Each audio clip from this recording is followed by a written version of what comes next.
Ladies and gentlemen, welcome back to the second installment of my road to 2024 USPA Nationals. Today was yet another SBD day, and I was joined by my boy Adam, who is a powerlifting veteran. SBD tends to be a very long workout, so having somebody to kind of push you and vice versa can be very refreshing. Now at this point, I've kind of gotten all of my static and dynamic stretches out of the way, and I'm kind of getting underneath the bar, focusing on slow eccentrics, seeing how my knees feel, seeing how my back feels, kind of just assessing what else needs to be warm. As you can see, I'm doing a kind of static hold in the hole, something that I actually did in physical therapy, just to kind of condition my body to get used to being in that position and staying in that position. So that's something that I should probably start incorporating just a little bit more. That's something that I do on my physical therapy day, which is Sunday. But I've always been one of those people who needs a very extended warm up on leg day. So I like to warm up in increments, starting with the bar. If I'm not feeling good with the bar and I still need more, I'm just going to stick with that bar until I can get my body to where it needs to be. But in the past, I'd gotten in the habit of kind of slacking on my warm-ups and just loading more weight just because, and my workouts suffered because of that. So we're going to be taking a nice, slow, old man approach to warming up and getting ready for SBD, because we knew we were going to be there all night. So I was coming into this session very beat up from my previous SBD day, which was like 5 days prior to this. And I figured after that session, it would take me a few days to recover, but that was not the case at all. My last SBD was on a Saturday, and this session was on a Thursday, and I was still sore. I had contemplated training on Monday or Tuesday, but figured it would probably make more sense just to get the rest in so I can actually maximize my workouts on Wednesday, Thursday, Friday. And then Wednesday came and I was nowhere near where I needed to be recovery-wise, so I knew this session was gonna be rough. Regardless, I still had to maximize my efforts for what my body could do on that particular day. And so my expectations were not high, but for me, I've kind of had to understand that given certain circumstances, sometimes you can't always try to maximize your workout in terms of weight and reps without possibly increasing the likelihood of injury. So what's in my best interest and the best interest of my knees is to focus on form today. That's going to be the focus. Did I do everything with the best form possible? Did I do everything right mechanically? And did I get quality reps? If I could say yes to all of those things, I would consider this a very successful workout. At this point, the weight is very light, so my squat is going to look exactly how I want it to look. It's going to look exactly what I strive for it to look at heavier loads. So long term, I want to get to a point where I can replicate that exactly for a 1 rep max. Now, in case you haven't noticed, me and my boy Adam are both actually wearing Iron Rebel knee sleeves, which is crazy because these are a pair of knee sleeves that the gym that we're currently training at has in stock. In fact, they've had it in stock since we've been going there, which is like probably 2.5 years now. And we just got onto them this year. Those are the Iron Rebel PR knee sleeves, and they're pretty damn good in terms of compression, fit. Obviously, it's going to depend on the shape of your leg. If you have a leg shape that favors conical shaped knee sleeves, then these are definitely at the top of the list for me. I would highly advise anybody who's getting into powerlifting, or even just anybody that squats heavy weight or is trying to squat heavy weight, to test out the different types of knee sleeves in the market and just see what works. So I went into this next set at 220. Right now we're doing sets of 3 to 5. And this is usually an indicator. Anything from like 220 to 230 is an indicator to me what type of day I'm going to have. If the weight is either feeling heavier than normal or I'm still feeling tight, then I know it's not going to be my best day. So at that point, I just need to grind out the sets as best as I can. But coming back and looking back at the footage, the reps always look better than they feel. I don't know if anybody else can relate or if this is the case for you guys, but I'll sometimes go back and look at sets that felt terrible in the moment, or felt like I wasn't doing it right, or my form was off, or the intensity just wasn't there, and it was a perfect set, but it felt way harder. So one thing that I've kind of had to adjust to over the course of my fitness journey, like more so of a mindset change actually, is to trust how the set looks. If you could see somebody else doing it and consider it a solid set, then just trust that it was a solid set instead of kind of self-sabotaging. But I've got to say, I really like those hand 2 power plates. They just look really nice and clean to me with the little chrome accents. Very classy. But for this next set, I went up to 264 and the set looked solid overall. Depth was where I wanted it to be. The only issue that I noticed was where my body is shifting on the descent. I noticed on some of my sets, at least the initial one, I'll almost kind of shift forward as I'm coming down, but as I keep squatting, I kind of correct that a little bit. I mean, the bar placement on my back is exactly where I want it to be. Not too low, not too high. I think it's more so an issue of getting my hips far back enough, which if I'm not doing that on the first squat, I'm gonna have to kind of figure out why, because in powerlifting, you only get one attempt. I know that I'm definitely one of those people who kind of thrives off of momentum, no matter what movement it is, squats, deadlifts, bench. If I have momentum, my reps actually get a lot better. So I think I just need to slow down, kind of pause a little bit, and get adjusted to making sure that first rep is perfect. Now, as we move through these sets off camera, you can't see it, but I'm sitting down trying to give my body as much rest as possible. Also reducing the compression on my knee sleeves by kind of straightening my legs, because these sleeves are definitely very tight. Not so tight that they're not comfortable, but tight enough that if I'm moving too much, they start to just get a little bit uncomfortable. But this is my second session with them, so they're not fully broken in yet. So when they are, I suspect they won't be giving me any issues.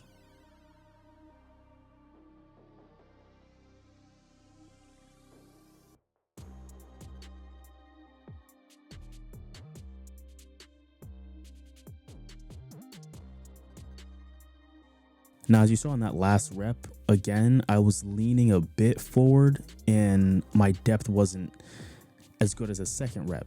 As a matter of fact, every rep, my depth gets better. So again, working on making sure that first rep is just like the other ones, not needing that momentum, kind of slowing down is definitely going to be a huge point of improvement for me. Now for this next set, we load 314 onto the bar, which isn't particularly heavy for me. It's a weight that I've gotten to a point where I can hit pretty comfortably, but I love to go from hitting it comfortably to hitting it easily.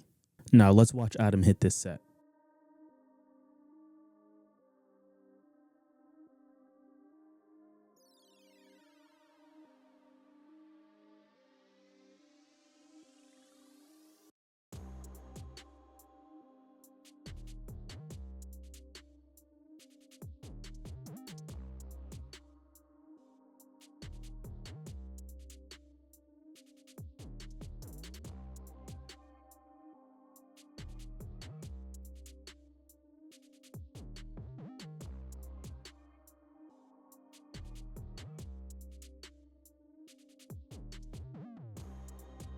That is a 150-pound man, by the way, making 314 look comically easy.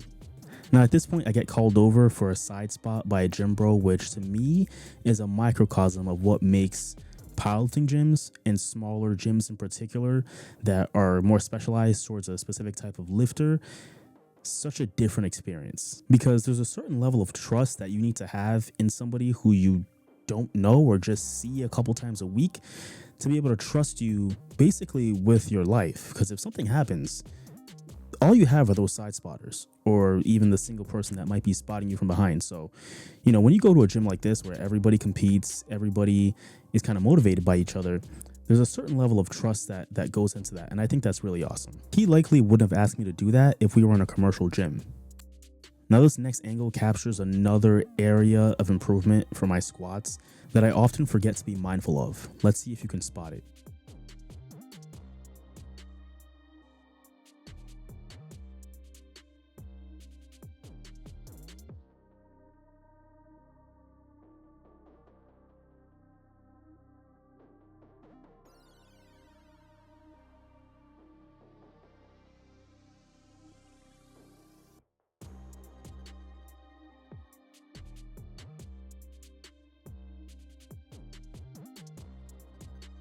Now, if you pay really close attention, you'll notice me kind of rotate to the right, kind of rotate my torso to the right on that last set, which is not good. Because by doing that, I'm throwing my body out of its natural alignment, which can cause a myriad of issues, especially with heavy compound movements. Just generally something that you want to avoid. So that's why it's all the more important at the beginning of every new rep to just kind of go back, reset, reassess, and then hit it. Now at this point, I'm pretty cooked. Despite the smile on my face, I just wanted to get through this last set and just progress with the workout. Didn't know how much I was gonna have for this. I was just gonna go for as many as I could, and that ended up being 2. I believe this was 319 point something. I would have preferred to go up and see what I had rather than stay at the same weight. I've been on this mission over the last few years to really reverse my mindset when it came to squats, because it used to be a movement that gave me so much trouble because for so many reasons I wasn't comfortable squatting, primarily because my mechanics were trash, so naturally the movement was going to be trash for me, and I had to kind of get to the root of the issue so I can finally get to a point where I could treat squats the way I treat every other movement. Now, these are the TYR barefoot lifters. These are actually the Squat University edition, and the colorway is absolutely fuego, chef's kiss for that. And just putting them on initially, they run 100% true to size. I was afraid that they'd be a little too tight, but they're actually perfect. I get the perfect amount of mobility in my ankle, and I just feel like I'm on the ground. Like the name is perfect. It's not a misnomer at all. These really do make me feel like I'm barefoot. Now my bench process is very similar to squats. Just get underneath that bar and just get as comfortable as possible. Because I've never had any issues in my upper body, and I've been kind of nursing a shoulder issue, but at the point of this workout, that shoulder was feeling really, really good. So I just kind of have to really test out how good it's really feeling, as we start to load some weight on there. Do I need to ramp it up, or should I dial it back a little bit? This entire workout was kind of a wash from the beginning. I came into this extremely sore, not making excuses, just giving some context for why I was absolutely dragging ass this entire workout. I knew that I definitely have to taper my expectations a little bit. So really just maintaining that slow eccentric, that controlled eccentric, get that blood flowing to the joints as much as possible was really the goal here. That weight right there was 220, which, similar to the squat, definitely moved a lot easier than it felt. Now for this next set, I load 242.5 on the bar, really focusing on being mindful of keeping my feet on the ground and keeping my butt on the bench. This is my first time wearing these barefoot lifters and just kind of testing them out to see how I like them relative to the notorious lifts. And I gotta say, for that set, they felt amazing. Just being able to have my feet set and exactly where they need to be allows me to focus on everything else. Leg drive, hand placement, nice arch in the back, good control of the weight, all the elements of a bench press that you need to have right. It's such a technical movement with so many different elements and moving parts that need to be executed even at the right time. Like just in terms of leg drive alone, if leg drive isn't engaged at the right time, it can throw off the entire movement.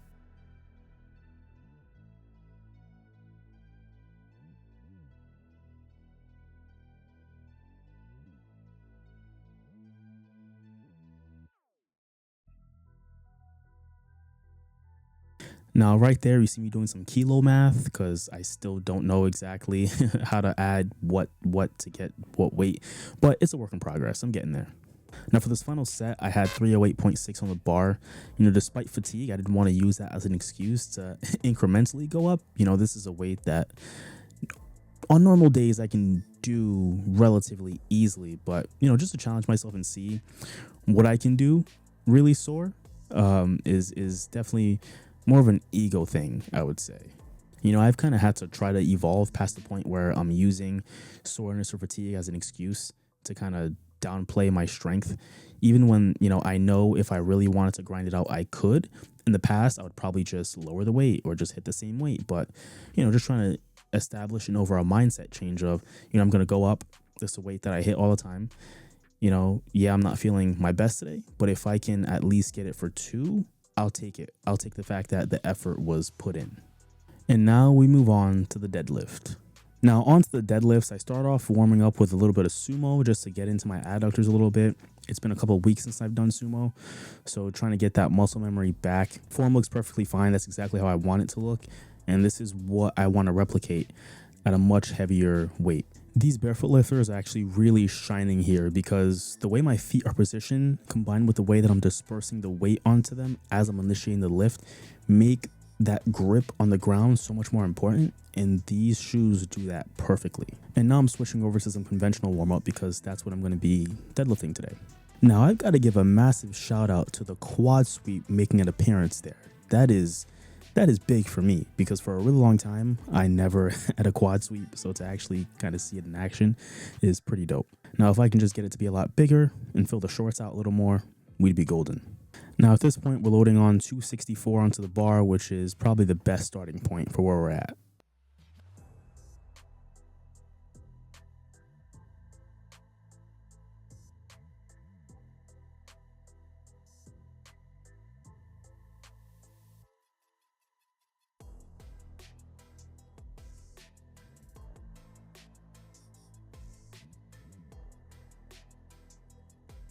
Now, one thing I've definitely been working on with these deadlifts is making sure that I'm actually disengaging and re-engaging at the bottom. Because again, that first rep is the most important. So to be able to take that little bit of pause and make it feel like a first rep again is super ideal for deadlifts. It's a bit harder to do on squats without literally re-racking the weight, which I think most people can agree is very tedious and probably unnecessary, but for deadlifts, that's perfect. The squat equivalent of that would probably be just to take a pause at the top of the set, like I mentioned before, and then just re-engage the reps. So definitely something that I'm going to try to be a little more mindful of moving forward.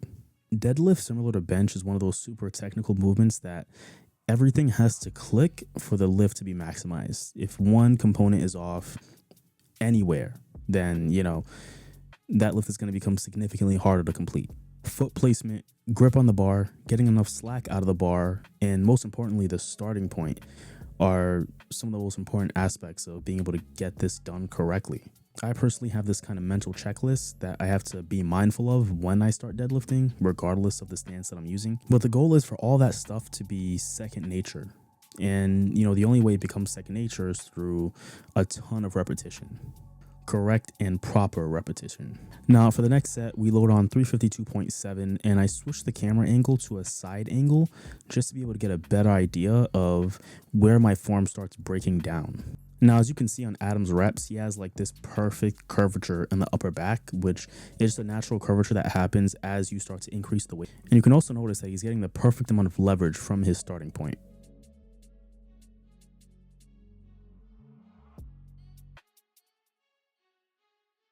Now for me, this angle definitely exposes some of the biggest flaws in my conventional deadlift, particularly my starting point. Now I feel like when I'm starting this lift, my torso is not where it needs to be. I'm not erect enough at the starting point. As I go through those reps, I definitely don't look all that comfortable, and honestly, these reps didn't really feel all that comfortable. Since I've gotten back into conventional, I've been trying to find that sweet spot of what works. It could possibly even be the placement of my belt, so it's definitely important to go back to the drawing board to figure out what we need to do, what adjustments we need to make to get that deadlift to look better. Because it's one thing to be doing something mechanically correct and have it look ugly because of your proportions, then just have it look ugly because you're not doing it correctly. Now at this point, we load 374 onto the bar and we're approaching our final two sets. Now I'm heading into the set and I'm completely fried. This is the point where I'm kind of like dragging myself over the finish line, heavily regretting the way that I structured my split for the week. It seemed like a good idea at the time to do deadlifts and SBD and leg day all consecutively. But yeah, this is what it resulted in. So kids, don't be like me.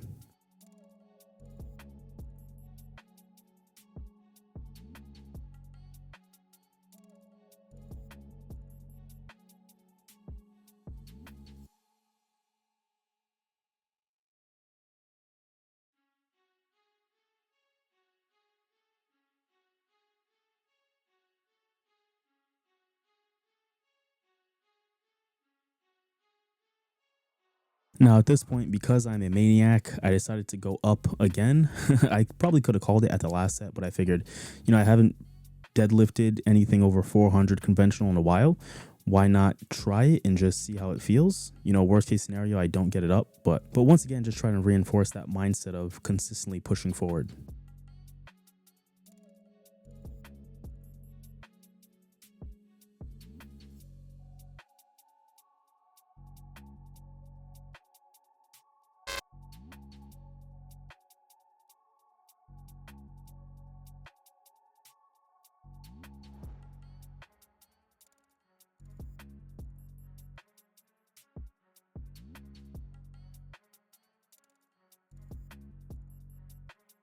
And that was literally all I had for the remainder of that workout. We finished strong. At that point, it was just time to go home, eat, get hydrated, and just try to get back better for next week. So that's all you can do. But this was definitely one of the worst workouts I've had in a while. It's definitely one of those workouts that kind of reminds me that I'm definitely beat and I'm definitely achy. So it's a matter of being able to do the best I can with my recovery given the circumstances. So that's all I had for today's workout. Thank you guys for watching. Catch you on the next one.